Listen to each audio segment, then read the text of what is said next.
स्नेनिल्स art of teaching या चॅनलवरती आपल्या सर्वांचं स्वागत आहे.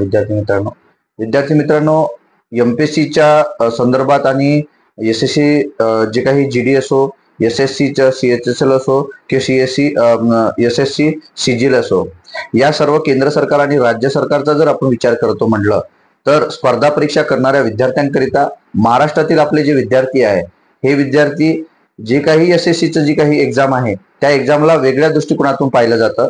दुसरी वेगळ्या दृष्टिकोनातून म्हणजे आपण एमपीएससी पास होऊ शकतो, सीजीएलचा आपण अभ्यास करू शकत नाही, एसएससीचा अभ्यास करू शकत नाही. हे सर्व जे काही करणारे विद्यार्थी आहेत, इथं लागणारे जे विद्यार्थी आहेत हे फक्त बिहार आणि युपी वाल्याच विद्यार्थ्यांकरिता आहे. हा एक न्यूनगंड आपल्या विद्यार्थ्यांमध्ये आहे. परंतु आता ज्या काही जागा आलेल्या आहेत विद्यार्थी मित्रांनो, याकरिता आपल्याला सुवर्ण संधी आहे. माझं सर्व एमपीएससी करणाऱ्या किंवा स्पर्धा परीक्षा करणाऱ्या विद्यार्थ्यांना सांगू इच्छितो किंवा एक मत आहे की विद्यार्थी मित्रांनो, अभ्यास तोच आहे आपला, थोडाफार ऍडव्हान्स आहे. त्याचा जर तुम्ही विचार करतो म्हटलं तर अभ्यास काहीच बदल नाहीये, त्याच लेवलचा अभ्यास आहे. तेच आपल्याला इंग्लिश असते, तिथं पण जीएस असते, तिथे पण रिजनिंग असते, तिथे पण मॅथ असते विद्यार्थी मित्रांनो. परंतु हा न्यूनगंड जो आहे, आपण त्याची तयारी करत नाही. आणि जरी एमपीएससीची तयारी करत जरी असलो तरी 1 ते 1.5 महिन्यात तोच अभ्यास आपल्याला करता येतं आणि फॉर्म पण भरायला फीज लागत नाही, जे एससी एसटी आहे, फिमेल आहेत. परंतु आपला जो न्यूनगंड आहे तो न्यूनगंड बाजूला सारा.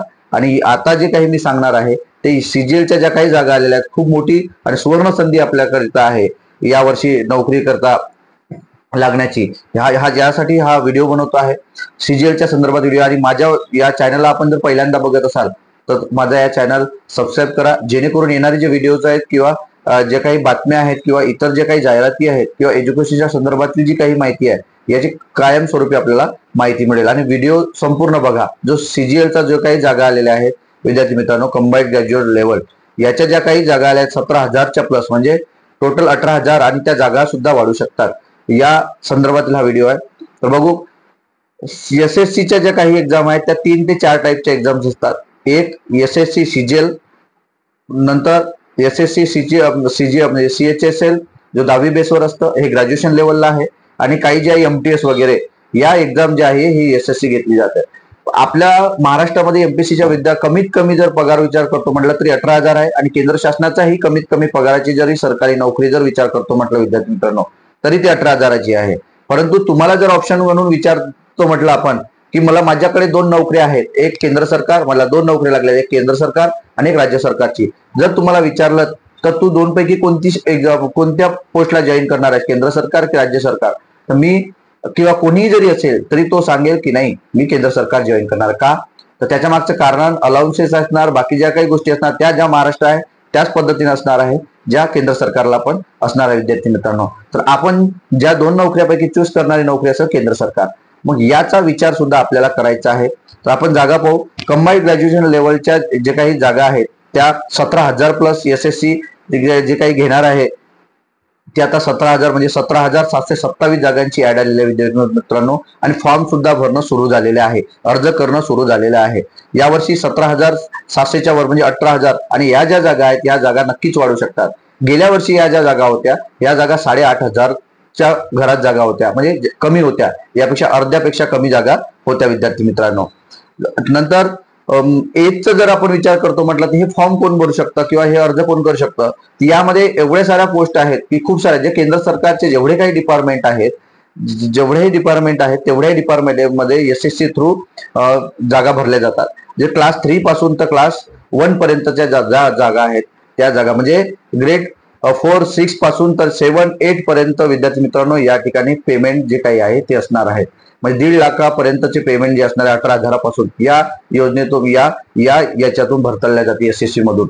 मग पहा, एज लिमिट जी असणार आहे ती कमीत कमी एज लिमिट असणार आहे ओपनच्या विद्यार्थ्यांना. काही अशा पोस्ट आहेत ज्यासाठी, म्हणजे जसं इन्स्पेक्टर असो किंवा इतर जेएसओ असो, या ज्या पोस्ट आहेत यासाठी वेगळी म्हणजे त्यांची एज लिमिट आहे. तर याची जी एज लिमिट आहे ओपन करिता 30 ते 32 पर्यंत ओपन विद्यार्थ्यांना आहे. आणि एससी एसटी, एक सर्व्हिसमॅन, जे काही पीडब्ल्यूडी हे जे विद्यार्थी आहेत यांच्याकरिता 5 वर्ष 3 वर्ष असं रिलॅक्सेशन असते विद्यार्थी मित्रांनो, जे कॉमन आहे, जे महाराष्ट्र शासनाच्याही जे काही जाहिराती येते त्यामध्ये सुद्धा या पद्धतीनं रिलॅक्सेशन असते. म्हणजे 30 ते 32 वर्षाचा विद्यार्थी या ठिकाणी फॉर्म भरू शकतो. नंतर फीज जर विचार करतो म्हटलं तर फीजचा विचार जर करतो म्हटलं आपण, तर विद्यार्थी मित्रांनो जनरल आणि ओपन करिता जी आहे ती फक्त 100 रुपये फीज आहे. जे आपले महाराष्ट्रातील ज्या काही एक्झाम असतात विद्यार्थी मित्रांनो, तुम्ही पाहिलेल्या तलाठी, पोलीस भरती यासारख्या योजनाचा या सारख्या परीक्षेचा जर विचार करतो म्हटलं 450, 500, 1000, 900 अशी फीज आहे विद्यार्थी मित्रांनो. परंतु विचार करा की त्याच लेवलच्या नोकऱ्या, त्याच्यापेक्षा चांगल्या नोकऱ्या ह्या फक्त 100 रुपयात तुम्हाला देता येते विद्यार्थी मित्रांनो. तरी पण आपण फॉर्म भरत नाही. मी त्याचा अभ्यास करत नाही तर फॉर्म भरत नाही असा आपला एक न्यूनगंड असते विद्यार्थी मित्रांनो. विद्यार्थी मित्रांनो फुकट आहे. SC ST विद्यार्थ्यांना फिमेल करता तर फीस लागत नाही. तुम्ही या सर्व गोष्टी म्हणजे एक्झाम तुम्ही तयारी करत आहात तर फॉर्म भरायला काय हरकत आहे. आणि एक्झाम सेंटर सुद्धा आपल्याला काही दिल्लीला जायची गरज नाहीये, किंवा आपल्याला कुठे जम्मू काश्मीरला जायची गरज नाहीये, किंवा भोपाळला जायची गरज नाही, इंदूरला जायची गरज नाही विद्यार्थी मित्रांनो. तर आपल्याला आपल्या गावाजवळ आपल्याला सेंटर भेटणार आहे. महाराष्ट्रातील जे काही 7 ते 8 सेंटर आहेत, नाशिक सारखं असेल, औरंगाबाद सारखं असेल, नंतर पुणे, नागपूर सारखे जे सेंटर्स आहेत, हे सेंटर, मुंबई सारखे सेंटर हे आपल्याला महाराष्ट्रात मिळणार आहे.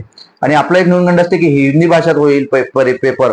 विद्यार्थी मित्रांनो हिंदी भाषेत पेपर होणार नाही, तर हा जो पेपर असणार आहे हा मराठी भाषेत सुद्धा होणार आहे. जे काही रिजनल लँग्वेज असते आपली, त्या रिजनल लँग्वेज मध्ये हा पेपर होणार आहे विद्यार्थी मित्रांनो. याचा सुद्धा तुम्हाला विचार करायचा आहे. म्हणून जो काही SSC CGLच्या जागा निघल्या त्याकरिता सकारात्मक दृष्टीने विचार करा, सकारात्मक बुद्धीने विचार करा की मी फॉर्म भरू शकतो.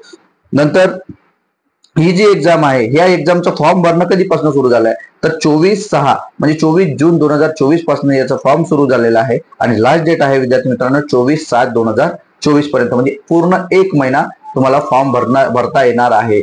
1 महिन्यापर्यंत तुम्हाला फॉर्म भरता येणार आहे. म्हणजे 24 जून पासून सुरू झालेली आहे फॉर्म भरण्याची तारीख, आणि शेवट लास्ट डेट आहे 24/7 पर्यंत विद्यार्थी मित्रांनो फॉर्म भरायचा आहे. नंतर ही जी एक्झाम आहे, एक्झाम कशी असणार आहे, म्हणजे नंतर सिलेक्शन प्रोसेस काय असणार आहे. तर एक्झामचा जर विचार करतो म्हटला तर एक्झाम 2 पद्धतीने, जसं महाराष्ट्रामध्ये आपले जे एक्झाम्स होतात, PSI असो किंवा तहसीलदार असो किंवा नायब तहसीलदार असो, जे एक्झाम्स होतं MPSCच्या राज्यसेवेचे, जसे ज्या पद्धतीनं होतं म्हणजे प्री परीक्षा आणि मुख्य परीक्षा आणि नंतर इंटरव्ह्यू. इथं तर इंटरव्ह्यू नाहीये विद्यार्थी मित्रांनो.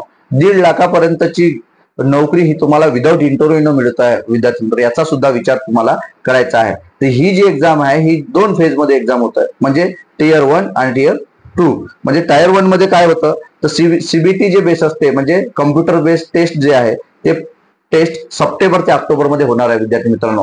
हे जे काही आता फॉर्म भरणं सुरू झालं आहे, आणि हे जे केंद्र सरकारच्या ज्या काही एक्झाम असतात ह्या आपल्या महाराष्ट्र सरकार सारख्या समोर जात नाही विद्यार्थी मित्रांनो. याचा सुद्धा विचार करायचा आहे. कन्फर्म यांची डेट असते सप्टेंबर ते ऑक्टोबर मध्ये तुम्हाला नक्कीच डेट येईल. म्हणून आपल्याकडे जर आपण जर अभ्यास करतो म्हटलं तर विद्यार्थी मित्रांनो आता सुरू आहे जुलै आणि ऑगस्ट आणि सप्टेंबर, आपल्याला 2.5 ते 3 महिने आपल्याला वेळ मिळत आहे विद्यार्थी मित्रांनो. तर MPSC करणारा किंवा कोणत्याही स्पर्धा परीक्षा करणारा विद्यार्थी या एक्झामचा साईड बाय साईड अभ्यास करू शकता विद्यार्थी मित्रांनो, हे तुम्हाला सांगू इच्छितो. आणि फीज पण नाहीये. तर Tier 1 मध्ये CBT टेस्ट होतं, ते जर सप्टेंबर मध्ये होणार आहे. आणि ह्या ज्या टेस्ट आहे हे शिफ्ट वाईज होणार आहे विद्यार्थी मित्रांनो, कारण संपूर्ण भारतामध्ये होतं म्हणून शिफ्ट वाईज होतं. आणि ही जी एक्झाम आहे, ही जी पहिली Tier 1 एक्झाम आहे आणि नंतर Tier 2 एक्झाम आहे. जर Tier 1 ही एक्झाम आहे, मग या एक्झामचे मार्क्स तुम्हाला समोरची जी काही फायनल सिलेक्शन लिस्ट आहे त्याच्यामध्ये घेतले जातं का? नाही, त्याच्यामध्ये घेतले जात नाही विद्यार्थी मित्रांनो. यामध्ये फक्त तुम्हाला फक्त ही पासिंग टेस्ट आहे किंवा एक क्वालिफाईड टेस्ट आहे, म्हणजे पात्र अपात्र करिता. मग त्याकरिता ही Tier 1 घेतली जाते एक्झाम. नंतर दुसरी एक्झाम होणार आहे ती म्हणजे Tier 2, ज्या स्कोअरवर तुम्हाला नोकरी लागणार आहे किंवा तुमचं सिलेक्शन होणार आहे. ती जी एक्झाम आहे ती एक्झाम डिसेंबर मध्ये होणार आहे. म्हणजे सप्टेंबर तुम्हाला पुन्हा मुख्य परीक्षेचा म्हणजे Tier 2 चा अभ्यास करायला तुम्हाला पुन्हा सप्टेंबर म्हणजे ऑक्टोबर आणि नोव्हेंबर 2 महिने तुम्हाला पुन्हा वेळ मिळत आहे विद्यार्थी मित्रांनो. केंद्र सरकारची नोकरी तुम्हाला यातून मिळू शकते. महत्वाचा मुद्दा, ह्या ज्या 2 एक्झाम आहेत, मग या 2 एक्झाम मध्ये तुम्ही जर म्हणलं की सर नेमकं नोकऱ्या कोणत्या आहेत, तर नोकरीचा जर विचार करतो म्हणला की जॉबचा जर विचार करतो म्हणला तर खूप साऱ्या पोस्ट आहेत. तुम्हाला सांगितलं पोस्ट 1.5 लाखाच्या नोकरीपासून म्हणजे 18,000च्या नोकरीपासून तर 1.5 लाखाच्या नोकरीपर्यंत तुम्हाला या सर्व, आणि तेही गव्हर्नमेंट विद्यार्थी मित्रांनो, केंद्र सरकारची नोकरी संदर्भात.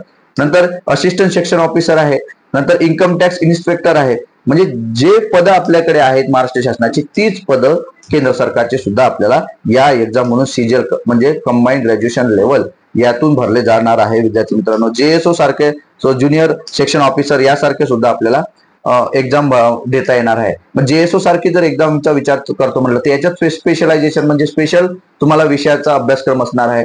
त्यात स्पेशल थोडे काहीतरी टर्म्स अँड कंडिशन असणार आहे. म्हणजे जेएसओ ज्युनियर सेक्शन ऑफिसरचा विचार जर करतो म्हटलं तर तुम्हाला किंवा जे ज्युनियर स्टॅटिस्टिकल ऑफिसरचा विचार करतो म्हटलं विद्यार्थी मित्रांनो, तर या ठिकाणी कॉमर्स किंवा इतर जे गणित असणं, मॅथ असणं गरजेचं आहे ग्रॅज्युएशनला किंवा 12th ला. मग त्यामध्ये तुम्हाला 60% अबो असणं गरजेचं आहे. असे काहीतरी अटी आणि सूचना किंवा पात्रता या पोस्टसाठी असणार आहे विद्यार्थी मित्रांनो.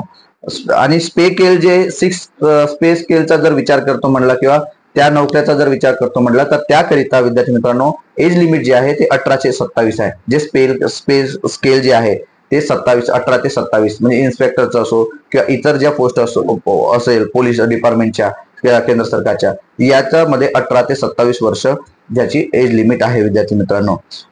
मग पेपरचा जो अभ्यासक्रम आहे किंवा पेपरचा जो पॅटर्न आहे विद्यार्थी मित्रांनो, मग पॅटर्न काय आहे म्हणजे टायर 1 मध्ये काय असणार आहे, टायर 2 मध्ये काय असणार आहे. टायर 1 पासिंग आहे विद्यार्थी मित्रांनो, सर्व विद्यार्थी एमपीएससी करणारे भरू शकतात आणि सर्वांनी भरायलाच पाहिजे विद्यार्थी मित्रांनो. तर टायर 1 मध्ये एक्झामचं काय असणार आहे, तर आपले सब्जेक्ट असणार आहे जे एमपीएससी ला असणार आहे, जे पोलीस भरतीला असणार आहे विद्यार्थी, दुसरं काही नसतं. तर कोणते असणार आहे आपण पाहणार आहोत. पहिलं पेपर जो टायर 1 आहे त्याचा जर विचार करतो म्हटलं तर जनरल म्हणजे इंटेलिजन्स टेस्ट असणार आहे. इंटेलिजन्सचा आपला असणार बुद्धिमत्ताचा आपण जर विचार करतो म्हटलं तर ते तुम्हाला बुद्धिमत्ता असणार आहे, जे आपल्या पोलीस भरतीलाही असते आणि बाकी इतर एक्झाम आहेत आपल्या एमपीएससी ला असते आणि ग्रुप बी ग्रुप सी ला आपल्याला माहिती आहे की विद्यार्थी मित्रांनो बुद्धिमत्ता असते. म्हणजे हे असणार आहे 25 प्रश्न असणार आहे. नंतर याला मार्क्स असणार आहे 50. नंतर जनरल अवेअरनेसचा विचार केला. जनरल अवेअरनेस म्हणजे आपलं सामान्य ज्ञान म्हणजे जे पोलीस भरतीला असतं जनरल अवेअरनेस. जनरल अवेअरनेस म्हणजे सर्व जे आपले सब्जेक्ट आहेत इकॉनॉमिक्स, हिस्ट्री असो की पर्यावरण असो की इतर ज्या काही चालू घडामोडी असो हे सर्व जनरल अवेअरनेस मध्ये असते. ते 25 मार्काचं म्हणजे त्यालाही 50 मार्क्स असते विद्यार्थी मित्रांनो. नंतर आहे मॅथ म्हणजे क्वांटिटिव्ह ऍप्टिट्यूड. क्वांटिटिव्ह ऍप्टिट्यूडचा विचार केला म्हणलं तर तुम्हाला टेस्ट आहे आपल्या जे 10वी पर्यंतचं जे काही गणित असतं ज्या सर्व एक्झामला असते, इकडे एमपीएससी मध्येही ते असते विद्यार्थी मित्रांनो आणि इकडे सुद्धा क्वांटिटिव्ह ऍप्टिट्यूड सुद्धा 25 मार्काचं असते. आणि नंतर शेवटी आहे जो चौथा विषय आहे तो आहे इंग्लिश कॉम्प्रिहेन्शन, जे आपल्या इकडेही असते इंग्लिश कॉम्प्रिहेन्शन. जसं आता राज्यसेवेचा विचार केला तर तिथे पॅसेजेस आणि इतर गोष्टी असतात, ग्रामर असतं, समानार्थी विरुद्धार्थी शब्द असतात. तसंच इथे सुद्धा या एक्झामला इंग्लिश कॉम्प्रिहेन्शन असते. म्हणजे 4 विषय असते विद्यार्थी मित्रांनो, जनरल इंटेलिजन्स, नंतर जनरल अवेअरनेस, नंतर क्वांटिटी ऍप्टिट्यूड आणि नंतर इंग्लिश कॉम्प्रिहेन्शन. असे सर्व 4ही विषय 25 मार्काचे आणि त्यांना 50 गुण, असा टोटल 200 मार्काचा हा पेपर असतो विद्यार्थी मित्रांनो. आणि आपल्याला वेळ असतो 1 तास. आणि ही जी एक्झाम आहे ही एक्झाम ऑनलाईन पद्धतीने सीबीटी म्हणजे कम्प्युटर बेस्ड टेस्ट होणार आहे विद्यार्थी मित्रांनो. आणि ही जी पहिली टायर 1 टेस्ट आहे ही फक्त पात्रसाठी म्हणजे क्वालिफाईंग टेस्ट असते. याचे सिलेक्शन करिता कोणते मार्क्स घेतले जात नाही. नंतर टायर 2 जी एक्झाम आहे या टायर 2 एक्झामला सुद्धा तेच विषय असतात, पण जे स्पेशलायझेशन जे पोस्ट आहे जसं तुम्हाला सांगितलं तर जनरल म्हणजे ज्युनियर स्टॅटिस्टिकल ऑफिसर अशा सारख्या ज्या पोस्ट आहेत या पोस्टसाठी विद्यार्थी मित्रांनो तुम्हाला त्याचे जे काही सब्जेक्ट आहेत स्टॅटिस्टिक वगैरे ते सब्जेक्ट स्पेशलाइज असेल. जसं फिजिकल पण होणार आहे, जसं पोलीस असो किंवा इन्स्पेक्टर असो या पदांसाठी सुद्धा फिजिकल असते. ज्या बाबी आपल्या पोलीसला महाराष्ट्रात पोलीस डिपार्टमेंटला किंवा PSI ला वगैरे लागतात फिजिकल, या सर्व गोष्टी ह्या सुद्धा इथे गरजेच्या आहेत आणि त्या सुद्धा इथं होतात. जसं पोलीस भरतीचा सब इन्स्पेक्टरचा विचार करतो म्हटलं तर 1600 मीटर धावायचं आहे 15 मिनिटांमध्ये. मुलींसाठी पण आहे विद्यार्थी मित्रांनो. नंतर हाईट, चेस्ट ह्या सुद्धा गोष्टी सिजिल मध्ये आपल्याला ज्या ज्या पदांनुसार त्याचं क्वालिफिकेशन असणं गरजेचं आहे विद्यार्थी मित्रांनो. नंतर एक्झाम फीज काय आहे, एक्झाम फीजचा जर विचार करतो म्हटलं विद्यार्थी मित्रांनो तर सर्वात स्वस्त काम आहे. म्हणजे महाराष्ट्राच्या दृष्टीनं मी आताच बोललो की महाराष्ट्राच्या दृष्टीनं जर विचार करतो म्हटलं तर साधा तलाठीचा फॉर्म भरतो म्हटलं तरी 900 रुपये लागतंय आपल्याला आणि तेही कम्प्युटर बेस्ड टेस्ट असून सुद्धा. आणि इकडे केंद्र सरकार जर विचार करतो म्हटलं तर ओपन आणि जनरल विद्यार्थ्यांसाठी फक्त 100 रुपये विद्यार्थी मित्रांनो. आणि त्यात भारतातल्या जेवढ्या काही मुली एक्झामची तयारी करत असतील किंवा महिला विद्यार्थी एक्झामची तयारी करत असेल आणि फॉर्म भरत असेल तर त्यांना मोफत आहे, म्हणजे कोणतीही फीज लागणार नाही. सोबतच SC ST आणि PWD विद्यार्थी जे आहेत त्या विद्यार्थी आणि एक सर्व्हिसमॅन या सर्व विद्यार्थ्यांसाठी जर फॉर्म भरतो म्हटलं तर त्यांना कोणतीही फीज मोफत फॉर्म भरायचा आहे विद्यार्थी मित्रांनो. आपल्या जीवावर न येता तुम्ही फॉर्म भरू शकता. 1 रुपयाचाही तुम्हाला खर्च नाही. SC ST OBC PW विद्यार्थ्यांना नक्की फॉर्म भरा. जो काही थोडाफार अभ्यास आहे टायर 1 नक्कीच पास होऊ शकता तुम्ही विद्यार्थी मित्रांनो. आपल्याकडे आता 2.5 महिने आहे. हे कंबाईंड ग्रॅज्युएशन लेवल आणि पात्रताचा विचार करतो म्हटलं तर नावच एक्झामचं CGL आहे. मग याच्यावरनं आपल्याला समजते की कंबाईंड ग्रॅज्युएट लेवल म्हणजे आपले जे काही CGL SSC एक्झाम घेत आहे ही ग्रॅज्युएशन लेवलच्याच आपल्या सर्व पोस्ट आहेत विद्यार्थी मित्रांनो. याचा सुद्धा आपल्याला विचार करायचा आहे की सर्व ज्या काही पोस्ट आहेत त्याची जी काही लेवल असणार आहे त्याची पात्रता असणार आहे सर्वांचं ग्रॅज्युएशन होणं इम्पॉर्टंट आहे. म्हणजे या नंतर तुम्हाला याचा फॉर्म भरता येणार आहे विद्यार्थी मित्रांनो. या सर्व गोष्टी आणि हा जो व्हिडिओ आहे हा व्हिडिओ आपल्याला कसा वाटला कंबाईंड ग्रॅज्युएशन लेवल म्हणजे CGLच्या ज्या काही 17,000च्या प्लस जागा निघलेल्या आहे आणि नक्की सांगतो तुम्हाला की जागा गेल्या वर्षी सुद्धा वाढल्या होत्या विद्यार्थी मित्रांनो. या वर्षी सुद्धा वाढणार आहे. आणि हा जो न्यूनगंड आहे महाराष्ट्रातील विद्यार्थ्यांचा की सर्व बिहार आणि UPच्या विद्यार्थ्यांनाच या पोस्ट मिळतात किंवा कुठेतरी पेपर फुटी होतं किंवा काहीतरी होतं याचा विचार न करता विद्यार्थी मित्रांनो तुम्ही सुद्धा तयारी करा.